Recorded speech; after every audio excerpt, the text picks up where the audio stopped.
अस्सलाम वालेकुम दोस्तों, क्या आप जानते हैं कि बादशाह अकबर भी पढ़े लिखे नहीं थे, लेकिन वो इस बात को जानते भी थे और मानते भी थे कि मैं पढ़ा लिखा नहीं हूं। इसलिए उन्होंने मुकम्मल सियासियात यानी एंटायर पॉलिटिकल साइंस की फर्जी डिग्री हासिल करने की कोशिश नहीं की। चूंकि बादशाह को अपनी लिमिटेशंस पता थी, इसलिए वो पढ़ाई लिखाई, साइंस, टेक्नोलॉजी इन सब मामलात में अपना मुंह बंद रखते थे।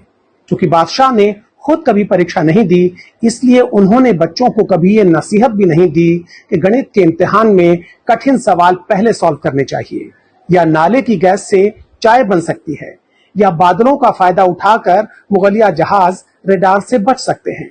अपनी अनपढ़ता को छुपाने के लिए बादशाह अकबर ने अपने से भी कम पढ़े लिखे और जाहिलों को अपना वजीर नहीं बनाया, बल्कि असली डिग्री और असली हुनर वाले एक्सपर्ट्स को अपने दरबार में जगह दी।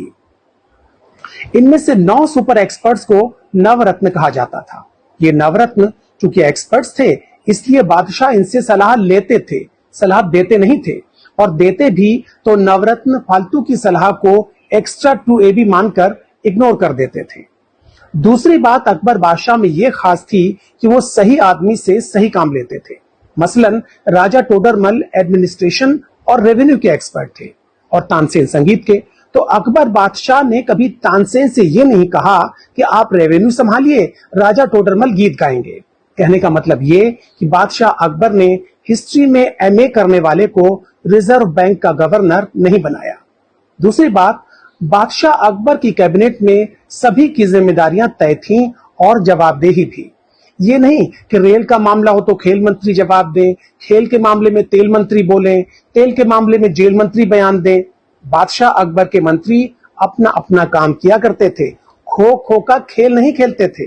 बहरहाल बादशाह अकबर ने सड़कें बनवाई, शानदार इमारतें बनवाई, सराय बनवाई, बहुत कुछ बनवाया, लेकिन जीते जी अपने नाम से जलालुद्दीन मोहम्मद अकबर स्टेडियम नहीं बनवाया।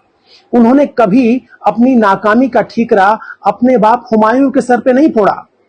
अच्छा, अकबर के दरबार में हमारे एक पूर्वज व्यंग्यकार यानी सैटारिस्ट भी थे, आप जानते हैं, उनका नाम था बीरबल। मजे की बात यह कि बीरबल के ज्यादातर व्यंग्य और कटाक्ष बादशाह अकबर की कमियों और गलतियों पर होते थे, लेकिन इसके बावजूद बादशाह ने न तो उन्हें सोशल मीडिया पर ट्रोल करवाया और न ही उनके खिलाफ एफआईआर दाखिल करवाई, बल्कि उन्हें अपना नवरत्न बनाया। बादशाह अकबर भी दिखने में अच्छे नहीं थे, लेकिन उन्होंने न तो प्लास्टिक सर्जरी करवाई और न ही रोज 2 घंटे मेकअप के लिए दिया करते थे। हिंदुस्तान का शहंशाह होने के बावजूद बादशाह अकबर दिन में 5 बार कपड़े नहीं बदलते थे। बादशाह अकबर गलत फैसला देने के लिए मुंसिफ और काजी पर दबाव नहीं डालते थे, रियाया से किए हुए वायदों को भूल नहीं जाते थे, सब कुछ एक्चुअल और ओरिजिनल करते थे, पुरानी योजनाओं के नए नाम नहीं रखते थे। और सबसे बड़ी बात कि बादशाह अकबर ने मजहब को हमेशा सियासत से अलग रखा।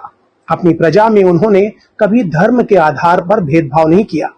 उनके 9 में से 4 रत्न बीरबल, मानसिंह, टोडरमल और तानसेन हिंदू थे, और बाकी सब भी हिंदू मुसलमान करने वाले लोग नहीं थे, बल्कि फैजी ने महाभारत और गीता का फारसी में अनुवाद किया। और रहीम के बारे में, अब्दुल रहीम खान खाना के बारे में तो सब जानते हैं कि वो ब्रजनंदन भगवान श्री कृष्ण के अनन्य प्रेमी थे। तो इस तरह बादशाह अकबर ने साबित किया कि राजा अनपढ़ होते हुए भी महान हो सकता है, बशर्ते उसका दिल साफ हो और सोच बड़ी हो, बशर्ते राजा झूठा, मक्कार, धोखेबाज और नफरती न हो।